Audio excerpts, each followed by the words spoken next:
Fala pessoal, aqui é o Azi e hoje eu te convido a experimentar um novo formato aqui no canal. Se você já deu uma olhada na PS Store ou em qualquer loja digital de games, deve ter notado quanto essas vitrines estão infestadas de jogos duvidosos, sem qualquer padrão mínimo de qualidade. E a gente sabe que muitos foram feitos só para nos enganar e arrancar nosso suado dinheiro. O grande problema é que no meio desse mar de jogos lixo, acabam se perdendo alguns tesouros, jogos desconhecidos, de baixo orçamento, mas que têm grande potencial. E é por isso que eu criei esse quadro, Ouro ou Lixo. Aqui eu compro esses games com meu próprio dinheiro para descobrirmos juntos se o jogo é um tesouro escondido ou só mais uma roubada. E como na vida não dá para vivermos apenas nos extremos, vamos seguir o seguinte critério para classificarmos os jogos. E para abrir a série, eu escolhi um game que foi lançado agora, no dia 13 de maio, pela Top Hat Studios, e vem recebendo certa atenção da crítica e do público, então eu resolvi testar. Bora comigo para a Caverna dos Games para conhecermos o Labirinto do Rei Demônio.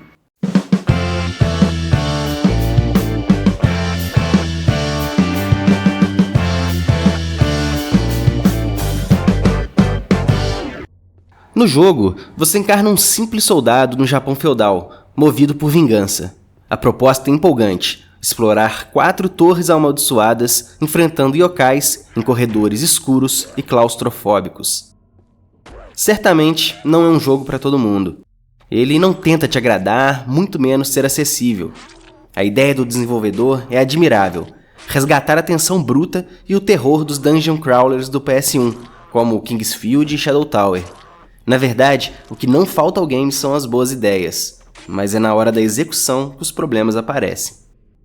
O gráfico datado tenta soar como um tributo ao PlayStation 1, mas mesmo em 1999 seria considerado bem abaixo da média, e não chega aos pés dos gráficos de obras daquela época. Mas vamos dar aqui um desconto, já que gráfico de ponta é a última coisa que a gente procura em um jogo indie. O desenho dos níveis é muito bem feito, dificultando que o jogador consiga se localizar. Realmente nos passa a ideia de estarmos presos em um labirinto. Há puzzles, passagens secretas e bastante backtracking. Você passa tanto tempo olhando para a paleta suja de marrom e cinza que ir para a área externa do castelo gera um alívio visual. E eu preciso confessar, eu gostei demais da sacada de imitar as transições de cenários dos Resident Evil clássicos. Mas, no geral, o jogo abusa de texturas borradas e cenários de madeira podre. Depois de um tempo, esse charme vai embora. A jogabilidade, por algum tempo, até consegue convencer. O combate travado passa a ideia de alta dificuldade, mas logo você percebe que basta defender, esquivar, chutar, atacar e repetir. O combate então se torna um pouco frustrante e repetitivo, uma tarefa burocrática e não uma experiência de terror. Não há muito incentivo para matar as criaturas, é melhor passar direto.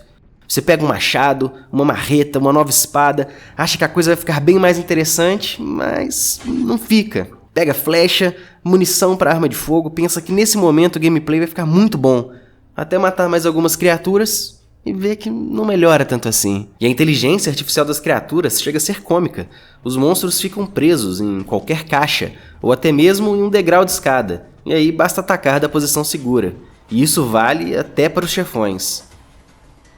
E se 2 monstros aparecem juntos, começam a lutar entre si e você fica ali só esperando um morrer para poder atacar. E eles não são inteligentes o suficiente para atacarem juntos, mas assumem uma postura de lutador profissional, com guarda fechada e tudo.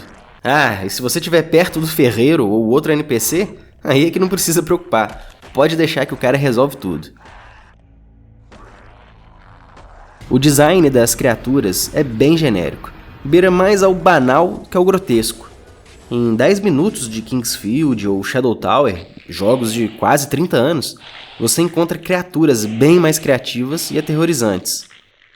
Bem, apesar de passar alguns minutos aqui falando mal do jogo, eu consigo entender os reviews extremamente positivos. O jogo consegue transmitir nostalgia e prender a atenção. Para quem não tem experiência em Dungeon Crawler ou terror em primeira pessoa, a ambientação escura e claustrofóbica consegue causar um estado de tensão constante. Eu tenho certeza que o game encontrará um nicho com uma base sólida de fãs. Eu gostei do game, mas eu queria muito ter gostado mais. já que esse é o estilo que me conquistou em Shadow Tower, meu jogo favorito do PS1. Eu fico muito grato que o Labirinto do Rei Demônio tenha revivido o estilo, pois certamente passaremos a ver mais obras semelhantes surgindo por aí.